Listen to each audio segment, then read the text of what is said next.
Good morning in America, ladies and gentlemen. Good afternoon, friends in Nigeria and Europe. Perhaps good evening, wherever all over the world.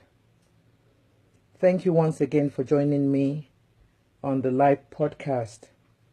My name remains Doyinsola Ajoke Adeilori.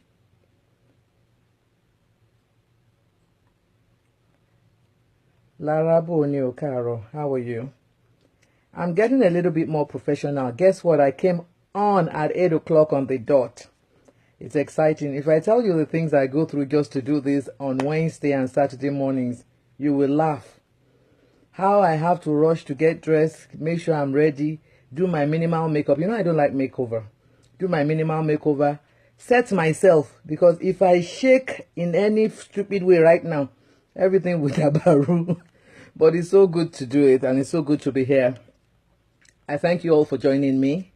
Today, Wednesday, July 13, year 2016. I'm excited though. Let me reel off the names. Lara, Oluwole, Alake, Yomi, Ogagidiwole. Oh, Kole, you can't get it. Adebayo, hi, is a good day, and how are you? Posi, I appreciate and love you. Oladipo Yebanjo, hi, and how are you? You all can't understand what I put into this. You would think I had a salary, and my life depends on it. And honestly, I'm beginning to think it sure does. I'm happy to be with you all again today. I am glad we're alive. Only the living really can speak and watch. So, this is good. Kunle, how are you? Morning. Kenna, how are you? And how is everything? I hope we all are doing great. This day, I'm bringing up something that I find a bit interesting. And that's the issue of, Alake Charles, what's up? How you doing? And that's the issue of couples living apart. When I talk about couples living apart, I'm sorry, I don't know how to do all that drama and all those things they do before they go to the topic. May I just go straight? And I hope that people will understand that I'm just going straight. Let's shoot straight. I have greeted you. I have mentioned you. I know how are you. I have greeted. I've done everything. So, Kunle. Oh, okay. You are sending me a message. No, go online. No, don't send me a message at this time. Anyway, the economic situation globally, not in Nigeria now, not alone in Nigeria now, has forced couples to stay apart. You'll find a situation that Onye Consola, sweetheart, how are you? I'm good. Thank you for joining. Wives and the kids probably are in Lagos or Ibadan or wherever. And the husband is in Abuja, Lagos. Just basically they're living apart. Also, we have found situations that because of economic reasons, many couples have had to live in different continents. Like if it's the wife that got the visa, she moves abroad, the husband stays home and things like that. That's one aspect of living apart. Another aspect of living apart that I want us to look at today, I want us to check out the pros and the cons of this thing, is couples who live in the same house, but they live in different rooms. Uncle Vincent Sankey is an elderly friend told me years ago that as a woman, a couple of years down the line into your matrimony, please don't assume you know your husband. And indeed, as a man, don't assume you know your wife again. He said the reason is that a lot of people get into many occultic things just so that they can make ends meet. They want to be rich. They want to suddenly be all over the place. And because of that, they do many things. And because they do many things, let's hypothetically assume that you both started off as strong Muslims, strong Christians. And then along the line, either or gets into some occultic situation. And because of the situation you got into, you have to do some things that your partner must not know about. Naturally, If you are in the same room, that's not likely to be possible. Therefore, you want to stay in different rooms. And again, what really prompted this particular topic today, this wasn't what I wanted to talk about. But Bisi Fernandez said at Tri Level, she put out a post last night and said something about long distance relationship. And I started laughing. Bragwega, please check your audio. It must be at your end. You're the first person to complain about that, so I'm assuming it must be at your end. Audio must work, oh, please make it work. Bisi Fernandez said something that brought up that topic about long distance relationship, and I jokingly pulled her legs and said, oh, are you getting into one? For a fact, and I will stand anywhere to say it, I have never dated any human being in America. I have never, in marriage, out of marriage. I don't know why. They just don't appeal to me. I've always had this very strong thing for my Nigerian men, especially back home, because I feel that even the guys here really, I don't know, maybe it's, I feel that we all know ourselves here, whether or not we relate or we talk. And because of that, I really don't want a situation whereby I will go and date somebody who will be friends to friends or friends of my ex. I just don't want to get myself into that mess. So it just has been something that has never appealed to me. And to date, it still just does not appeal to me. If for any reason I have a boyfriend or I have anything, it's in Nigeria. So I'm a case study for long distance relationship.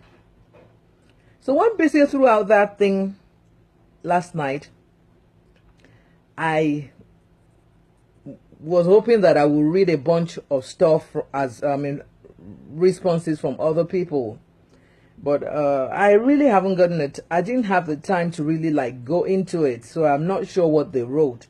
But I think I saw something that Rodney wrote, and Rodney said something about the distance not being the problem, but the people involved or something, which makes sense. The distance may not be a problem. And I did say something again, if I may go back a little bit. I said, I don't particularly like dating too close to me. I'm not big on lovemaking. It doesn't interest me that much. I can do 1 week, take a 3, 4, 5 months, 6 months break before I even think I want to do again. So I really don't want somebody around me that is chasing me around with anything. It just does not interest me that much. So for someone like me, I'm big on emotions. I'm big on expressing emotions. I'm big on, and I feel that I'm able to connect with words. And the only thing I have to throw at you, if we are not in the same place, of course, is the words. So that makes it, for someone like me, something that is not so bad. But again, it has its shortcomings. And that's what I want to ask you people today. What do you think of long distance relationships? Vis-a-vis couples staying in 2 different rooms. I'll give you a joke. It's not a joke, actually, it's a reality. I was chatting with a girlfriend one day, and then of course we got talking about men and things like that, and I said, I hope you don't stay in the same room with your husband. And she said, me, I can never stay in a room with my husband again. No. So if I stay in a room with her, how will I be able to do all this talking? And then when my boyfriend calls, how will I be able to chat or talk to him? My head went boom. And I thought to myself, wow. How come the husband does not understand that not living in the same room is giving room under his roof for what shouldn't be going on? Bankole Adeshino, brother, how are you today? Anoluku Kechuku, hi, and how are you? Emmanuel Abimbola, thank you for joining me. Also, we all know that most of the time when we don't, of course, are not in the same room, Uncle Kulonge, Ekaro. I know you are in the US. Thank you for joining me. Shala afia let you. But it's okay. It's all good. Well, we all know that when you don't stay in the same room or you don't live in the same place for economic reasons, actually, most people it happens for economic reasons. And of course, you know, there are people that they get transferred easily and all over the place. So definitely the family has to be stationed somewhere. You can't pluck your kids and just move them from Akure to Ore to Kano. You can't do that. So usually you put your wife and your kids in a particular place and then you all do all the moving around. But again, what has it thrown out to society? What has it done to marriages? What has it done to relationships? How has it influenced the upbringing of the children? These are the issues I want us to look at today. Do people really like it, or is something that is foisted on them by force? Because a lot of people now don't live together with their families, especially people back home. Hey Sheila, what's up, girlfriend? Thank you for joining me. What do you make of it? Is this something that you love or I personally like that. I mean, I've said why I like it. I don't think marriage, living together, having to cook and all that thing is really something I desire. I like the mistress kind of life. You have a steady man who comes once in a while because I don't want to be involved. I don't want to be saddled with all the responsibilities of this much having to do as a wife. It doesn't interest me that much. So as a mistress, you come your once in a while, and that once in a while is Christmas, and I'm good with that. So for me, it works for me. I like it. But how about you? Do you like it? What do you make of long distance relationships? What do you make of living apart in a house? Ironically, I really don't like that idea of living in 2 rooms for whatever reason. I don't like it. Maybe because I know that, you know, these things are happening and it's not something that I like. I don't like it. Bankole Adeshino says, when necessity necessitated, it becomes necessary. Okay, that's what I said. I mean, a lot of people are forced to move away from family. Usually basically for economic reasons. Because whether it's the career or the business or you go to work somewhere, it's basically economic reasons. And that's why most people move around. I can almost say it's only because of economic reasons, because I really don't know any other reason why you should move away from your family. If it's not for the fact that you're going to work somewhere, you're going to do business somewhere, that's money, economy. Chike says, long distance relationships is a bit of a problem. Not only do you have to trust your partner, you also have to trust yourself. If I can avoid it, I sure will. As for not sharing rooms, it's a no. Thank you, Chike. That's kind of loaded there. No doubt, long distance relationship, it just has a lot involved in it. It has a lot. I like it, like I said, but I also know that it has a lot of problems and issues attached to it. Now, you know the funny thing, the worst thing about even long distance relationship is that even when you think you have a good relationship, long distance, until you come together, until you meet, until you're together for a couple of days, don't think you have a relationship. Because perhaps all your shortcomings, I think I throw my shortcomings out enough. But still, until you meet, you can't swear that the other person understands your shortcomings. So when you have this long distance thing, until you come together, you can't even swear that you have a relationship. That's one of the shortcomings of long distance relationship. You feel that you're cool because yes, you already are into this, you are into everything, you are fine with yourself, and you assume it. But then It's not what you think it is.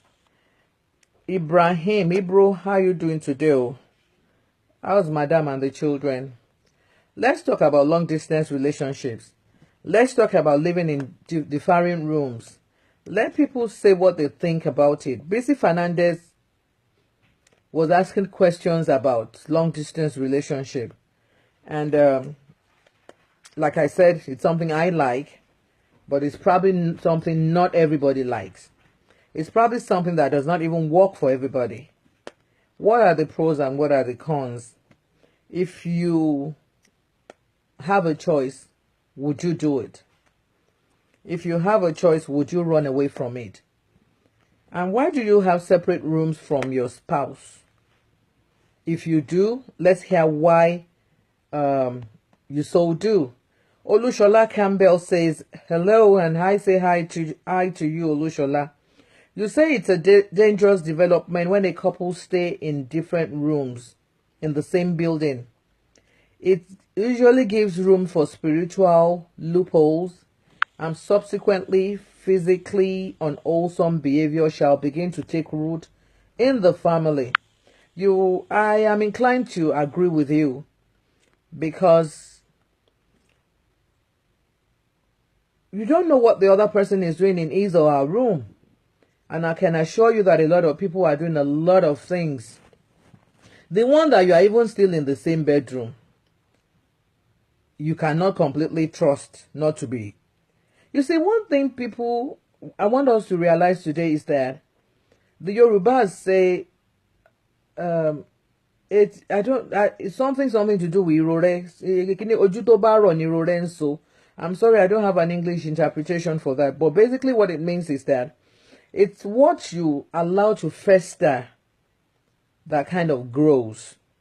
If you are changed, curtailed, if you are in a way not allowed to do some of these things, it might not get out of hand.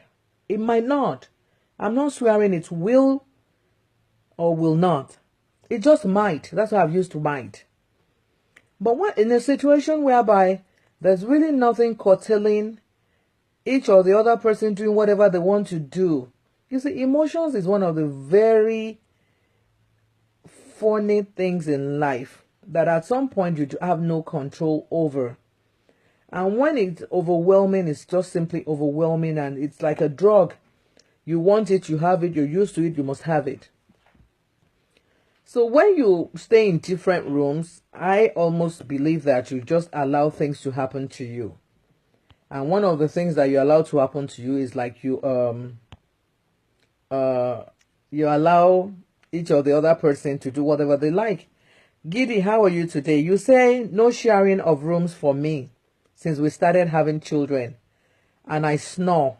However, sometimes we share mine or her bed. We are not even in the same city due to work demands. That's what we're saying. The work doesn't let a lot of people. The work doesn't let a lot of people live together. But I would have thought for someone like you that you don't live together, Giddy, the few moments you have together, you would have loved to share rooms. My first love in life, and I'm talking over there about 30 years ago, sleeps all coiled around me. As in, if I sleep on my side, and then imagine someone sleep all coiled around you. And for years, that was the only way I could sleep. But when I married, if I put my finger on my ex, he can't sleep. He won't sleep. He just cannot sleep. But I think in retrospect, I'm assuming that's based on the fact that he really was never into me anyway. So it was more of repulsion than any other thing. I'm used to sleeping clinging. If I feel up till tomorrow, if I love a man, I want to be near him sleeping. I want to cling. I want to hold on. If you push me away, if you stay away from me, I will stay away from you. but I would get it and know at the back of my head that, okay, this one does not like me that much as I like him or love him. I can deal with your snoring. I have slept with someone that really snored from morning till night. It didn't bother me. I think when you just truly love, all those things are just minimal things. Which is why I feel that for someone like you that you travel a lot, you're hardly even home. And then you come home. And then you're in a different room. So you only come together when you want to make love. Abba. Me, I don't understand that too. But you know me now. I'm different. Anu, please check your audio. Check your audio. And how are you? And thank you for joining. Please, let's have other contributions. What you think about long distance relationship? Should somebody who wants to go into it? Should they not go into it? I did say that I was joking, and I said to my friend, I said, because really, one thing I have discovered, especially with the men, is that if there's no man that is anywhere in the world that does not have enough women on his or her hands, I don't know the man that will say, okay, I'm in Europe, or I'm in Australia, or I'm in South Africa, that does not have tons of women to deal with. Now, if you are not his wife and you just want to have a relationship, I don't understand why you should want to have a relationship with somebody that can always have anything anywhere. To me, I just feel that the man is lying. I may be wrong. And that you are not really like priority for him. I may be wrong, but that's my opinion. If you don't share my opinion, let me hear what you have to say to your about that.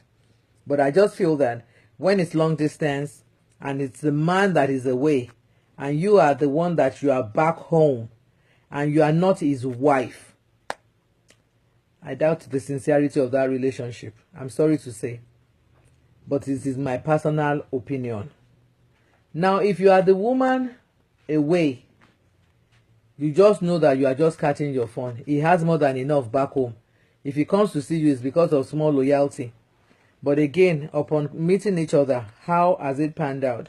The good thing, I mean, with someone like me, all my thing has been long distance. I've had the good, I've had the bad, I have the awesome, and I've had the ugly. Now, I have said good, bad, awesome, ugly. I don't know what word I used again. I'm not saying I've had 4 relationships though, because I know you people, you have a way of deducing. No. When I say good, bad, ugly, it's like in the same context. I've had the good one and I've had the bad one. If that will tell you the number, that's fine. But by and large, it can be good, and at the same time it can also be ugly.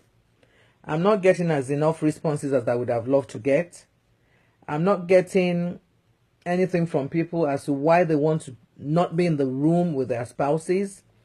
I'm not getting anything from people vis-a-vis long distance relationships.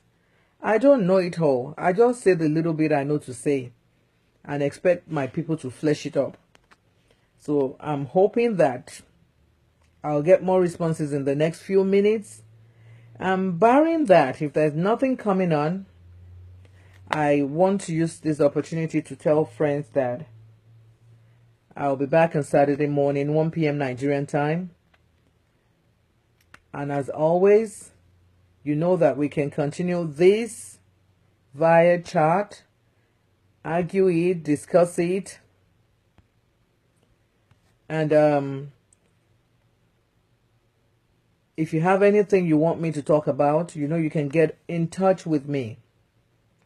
I've given a couple of people my phone number. They indicated interest to speak to me. Maybe they changed their minds, which is okay. If you think there's something you would want us to talk about, please feel very free to get in touch with me. Things that you think I can discuss and that would benefit the people. I don't do this for myself. Oh yes, I do this for myself. I like it because when I speak about some things, especially when I hurt or whatever, it's my own way of purging. Some people internalize pain, emotional, physical, whatever. They internalize it and they don't let it out. I let out by talking. Because when I talk about it, especially when something that I feel that I would be mocked about.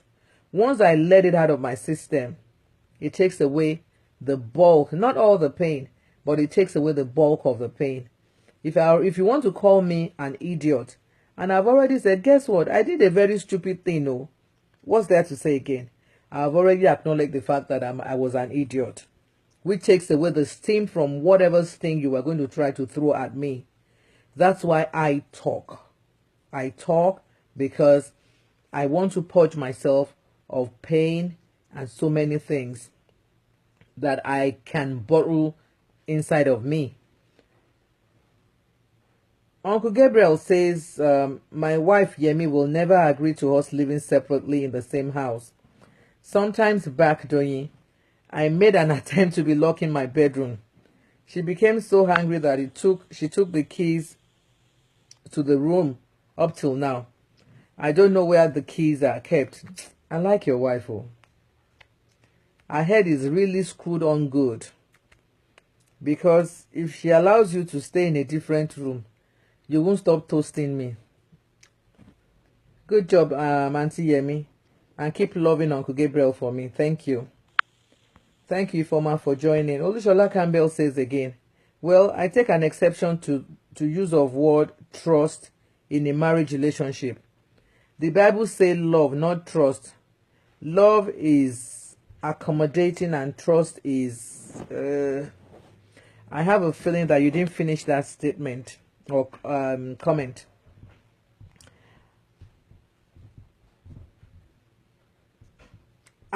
When it comes to the issue of trust, I don't trust the people I love.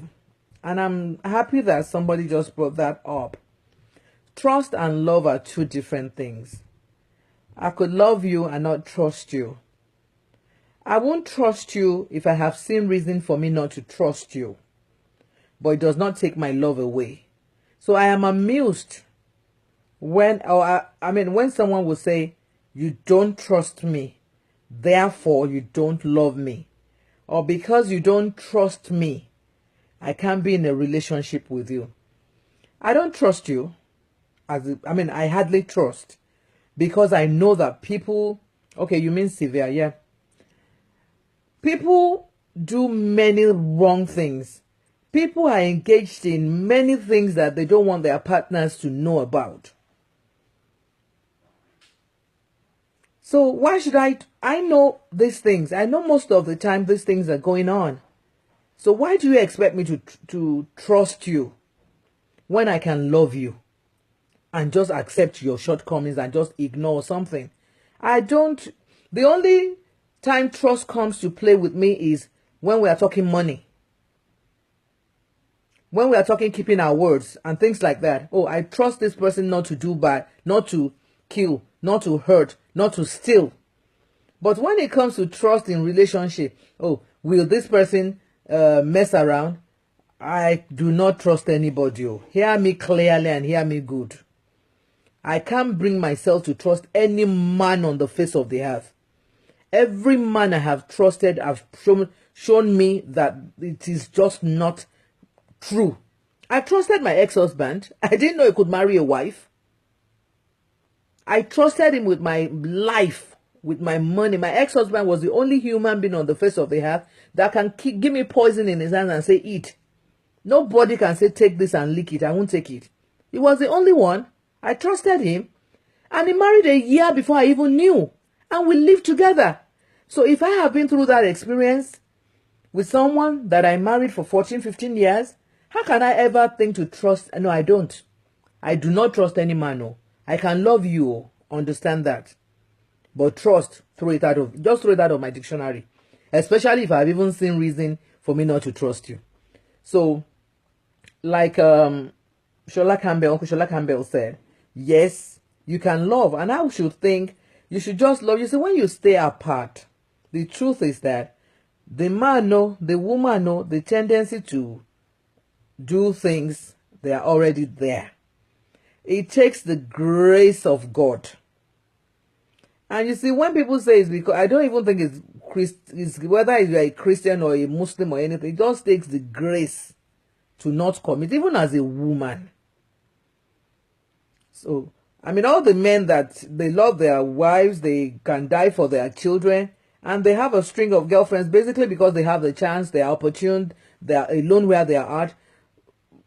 Why would any woman trust that kind of man and be wasting her emotions? Just love him and mock on that. At least he respects his family. And that's the way I see that. When it comes to that issue of trust, I'm sorry. I don't subscribe to it. Live your life and just be happy with yourself. Anu Oluwa says a couple that shares the same bed and prayed together will hardly sleep without resolving issues. I grew up with this mentality and I know it works. You are right. My ex used to do something. Anytime he offended me and I was keeping my malice, he would make love to me. I won't talk to him, he will come and make love. And after the because I was ready to continue the malice even after. And guess what he said one day? He said, if I offend you and I come to you to make love to you, as far as I'm concerned, that thing is over. I didn't think so. I just thought it was like, okay, let's do it. Do what you want to do because I won't deprive you, but we're still on it. Because I just wanted him to admit that he's wrong, to accept same, and to make his apologies. But you know, the typical man would just not want to do that. They want to gloss over it or kind of see rough kind of a thing. So, but since he told me that again, I just took it as something that I can imbibe. So to say, so that without saying sorry, he said he's sorry. I learned that through him. So you're right, Anu. I mean, if a couple, they live together, they pray together, the tendency to work out the situation at any given time, especially when they have issues, is a bit on the high side. It's actually on the higher side than if they live apart, even if they're in the same building but in different rooms. Thank you all very much for joining me today. Please, let's continue this via chat. Our comments. I missed some people. Nikki Adegoke, where are you? Oh, I didn't see you. I missed quite a bunch of names that I usually used to see that I don't see now. I didn't see today, sorry. I hope they're all doing good, and I'm hoping that they will watch this afterwards and they would be magnanimous enough to input and put their comments therein. Join me again on Saturday, 1 p.m. Nigerian time. Thank you and God bless. You all have a great rest of whatever time of the day is left. And bye-bye.